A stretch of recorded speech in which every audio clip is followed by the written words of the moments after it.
1890-yillar yosh mexanik Detroytda haftasiga $11 ga ishlardi. Kuniga 10 soat zavodda, kechqurun garajda yangi dvigatel ustida izlanardi. Otasi vaqtni zoya ketkazma desa, qo'shnilar bu bola telba derdi. Hech kim ishonmasdi. Hech kim, faqat xotinidan tashqari. Har kecha u yonida, qo'lida kerosin chirog'i, qo'llari ko'kargan, tishlari sovuqdan taqillardi. Ammo u eriga ishonardi. Yillar o'tdi va bir kuni garajdan nihoyat motor ovozi eshitildi. Qo'shnilar ko'chaga chiqishdi, qarshilarida temir arava. U o'zi yurayotgan edi.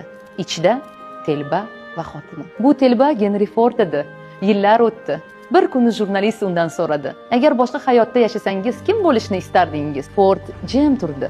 So'ngra kulib javob berdi: "Kim bo'lishim muhim emas, faqat yonimda rafiqam bo'lsa bas." Haqiqiy muhabbat u sizga ishongan odam qiyofasida keladi. Ishoning, kutishga arziydi.